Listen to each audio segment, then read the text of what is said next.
policy in relation to the inflation problem over there? Personally, I'm not concerned. I think the China issue, I think when last time we spoke, James, this issue arose of the China bull versus China bear story, and I wouldn't say I'm a China bear. I think it's a fantastic economy and a lot of very industrious people.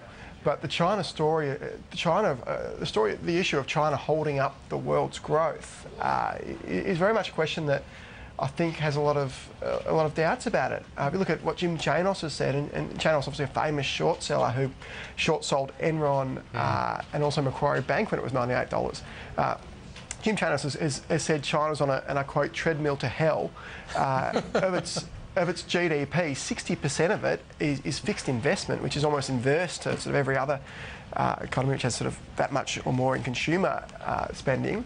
14% of that is property sales, which is just outrageous.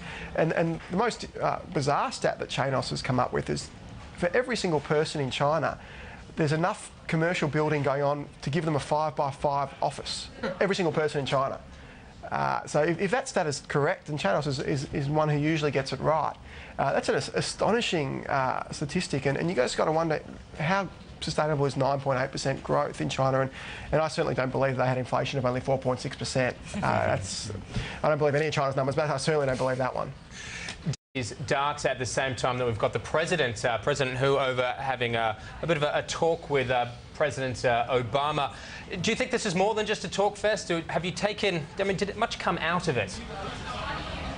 I think that sort of political rhetoric has been around for a while, and they go back and forth, and US trying to convince China to unhook its peg and let its currency run a bit freer. Ultimately, China will look after China's interests, and America will, US will look after the US's interests. Their constituents are at home. Obama isn't trying to impress the Chinese populace, and nor vice versa. So I think at the end of the day, Obama's got some very bad issues, very serious issues of his own.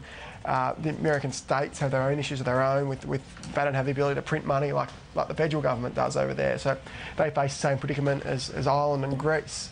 They're sort of bound by other people, other governments and bodies. So yeah, I think it is the political talk fests are all for show, and Obama certainly has some issues of his own to look after, and many of which he inherited from the Republican government. So I think he gets a bad rap for it. Although I think his policies have been pretty bad, but he inherited a bit of a basket case anyway, so he's on a bit of a hiding to nothing. Look, is there any obvious a meeting of the Eurozone finance ministers? Was it a similar story? Do you think much came out of that?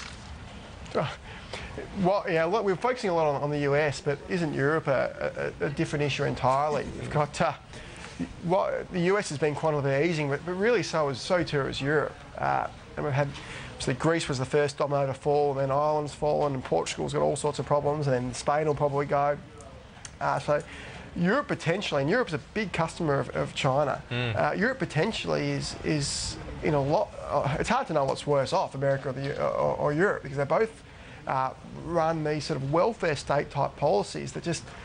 The problem is, and it's a global problem, a macro problem for these countries, that they simply spend more than they earn. By that, they have more in welfare programs to the unemployed and to those who simply can't be bothered working and the like than they actually get in tax revenue. So that if you look at the European states as businesses, and each country is a business, they're terrible businesses because they simply spend more than they earn, and no business can ever survive indefinitely.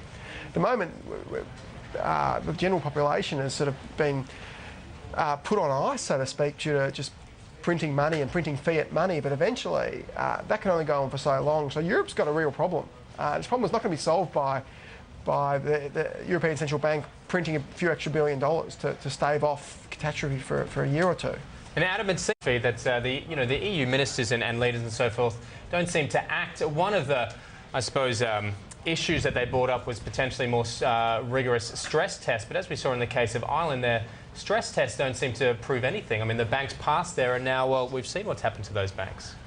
Yeah, it's a very good point, James. I think I was just reading in Trevor Sykes' fantastic book, 6 Months of Panic, just reading yesterday. The US, Moody's and Fitch and those ingenious credit rating agencies ran stress tests on US banks and on residential mortgage-backed securities prior to the the financial crisis in '07, and they found there wouldn't be a problem. Even if property falls, everything will be fine. I think we've learned from that stress tests and the views of credit agencies aren't worth the paper they're written on. And we look from Greece and Ireland that the Irish banks are insolvent. The Irish government foolishly decided to back them up. They should have let the banks default. Instead, they've spread the problem like a cancer across the rest of Europe and have the rest of Europe bailing them out. When we should have just gone the old route, where if someone can't pay their bills, they default, and the people who lent to them lose to do their dough. And that's how it's always worked. And you avoid the creation of this moral hazard and this money printing that this will be a blight on millions of people in the years to come if this doesn't stop. And it doesn't rate hike. Is that just a bit of a stay of execution in terms of the retailers having to face higher rates at some point? It probably is. I don't know if the Reserve Bank should even be considering retailers in their decisions. It certainly shouldn't be I wouldn't have thought a main consideration, but you're right, it certainly doesn't help. You hear the retailers crying murder when the RBA raises rates. Heaven forbid anybody should harm retailers' profits. And I guess this sort of feeds into the GST debate that's been sort of ongoing for the last month or so.